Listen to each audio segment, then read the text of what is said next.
Bang video, I've been getting an increased amount of messages from Muslims. And no, they are not death threats or any kind of aggressive or insulting messages this time. Instead, they are trying to bring to my attention that the Big Bang Theory, as it is explained and accepted by scientists today, was revealed in their holy book, the Quran, 1400 years ago before the theory even existed. And they argue this by bringing certain verses in the Quran which, interpreted correctly, they say, clearly describe the Big Bang cosmological model. I will insert them in the sidebar. Also, if you do a search on YouTube by the terms Quran and Big Bang, you will see what I mean, it's all over the place. Now, I'm not gonna argue and dissect them simply because, well, one, my arguments would just basically say, yo, look, them verses have nothing to do with the Big Bang. To which the responses would be, oh yeah, they do, and this can go on forever. And two, because you can read them for yourselves. I mean, the claim that these verses have any scientific merit to them is as ridiculous as putting a miniskirt on a sumo wrestler and calling it a ballerina. No, he's just wrong. So instead I'm just gonna ask one question to the Muslims making this claim. And not just this claim, because you see, while most Christian creationists try to negate science altogether, going, evolution? Where? Big Bang? Never happened.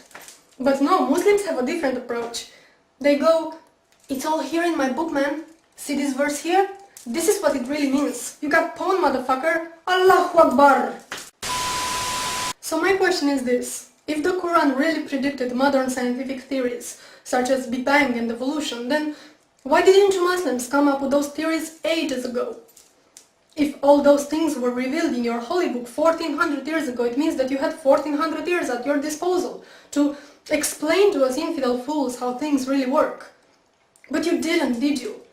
It was only after the Big Bang Theory was worldwide accepted by the scientific community that you decided to claim, well, Allah said it first.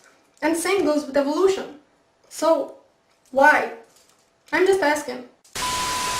You know, there's something really bugging me, and it always annoyed me on some level, but it just seems to annoy me more and more is how religious sensitive we are. And especially when it comes to Islam.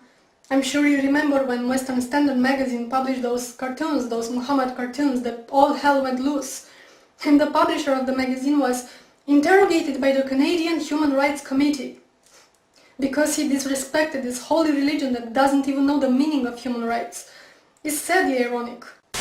And this wasn't an isolated case. The same thing happened to Maclean magazine, I think it was, in 2008.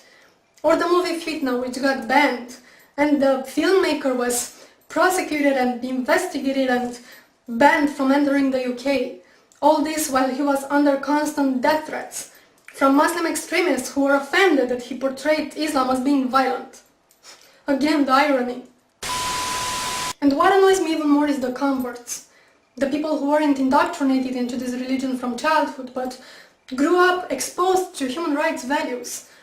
For now to convert to Islam and come preach how wonderful and sciency and peaceful it is. The religion of peace that punishes apostasy with death. Oh, how great it is to live in the Western society and get all religious sensitive and offended when a particular dogma is criticized. Do you know that 1/3 of the world doesn't even have religious freedom? And it's not a coincidence that those countries are so populated they account for almost 70% of the world population. Let me say this again. 70% of the world population doesn't have religious freedom. You will have to look at the calendar and see what year it is, and ask yourself, what the fuck?